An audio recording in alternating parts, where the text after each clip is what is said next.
Hello everybody. We are going to start questions from mechanical properties of fluids. So first question, from the adjacent figure the correct observation is, four options are given, two water tanks are at same height, the pressure on the bottom of the tank A is greater than at bottom of B, the pressure of the bottom of tank is smaller, tank A is smaller than that of B, the pressure depends on shape of the container, the pressure at the bottom of A and B are same. So pressure is given by P is equal to H rho G. It depends only on the height. It depends only on the height. So pressure does not depend on shape. So it depends only on the height.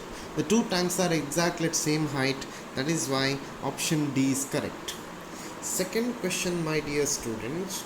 When a body falls in air, the resistance of air depends to a great extent on the shape of the body.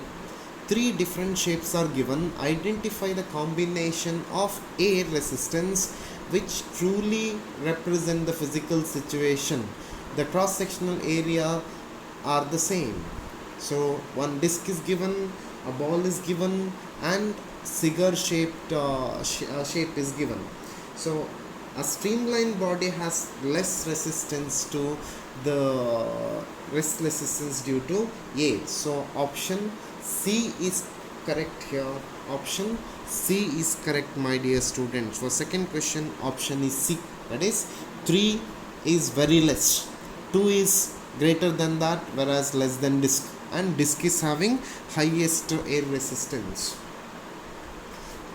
Third question, if the liquid does not wet glass, its angle of contact is, if the liquid does not wet the sides of the vessel, then value of angle is now obtuse angle, that is greater than 90 degree. For example, mercury. So it is now obtuse angle. For third question, option C is correct.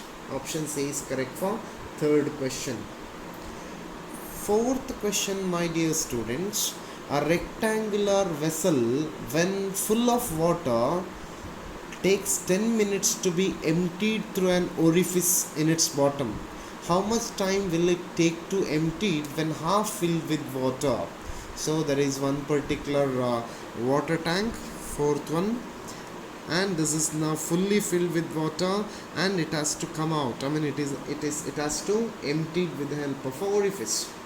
So let us consider A is now area of cross section of the tank, and this A is now area of cross section of the orifice. If I consider H is now height of water in the vessel, that is minus dH divided by dt represent the rate of fall of level, then I can say that AV, that becomes equal to now A into minus dH divided by dt, which can be written as A into square root of 2gh. V is nothing but square root of 2gh, velocity of a flux. So minus dH divided by dt, which is equal to A into square root of 2gh divided by A. So it can be now integrated, that is 1 by root h into dH. Integration is from h to 0, so minus.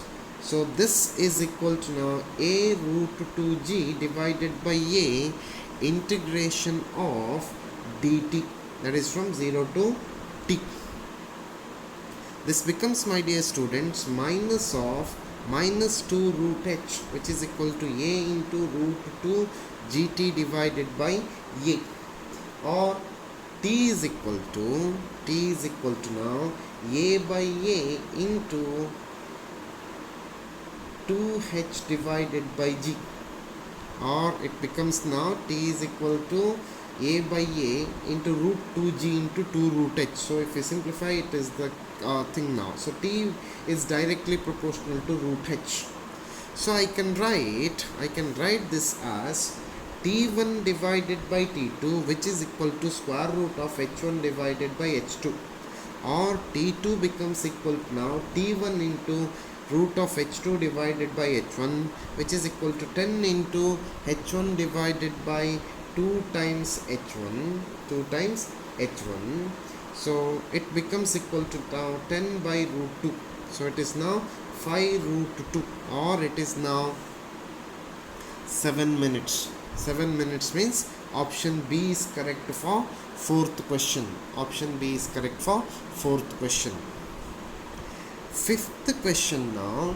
If there were no gravity, which of the following will not be there for a fluid? Viscosity, surface tension, pressure, Archimedes upward thrust. It is Archimedes upward thrust which is now acting because of gravity. For fifth question, option D is correct.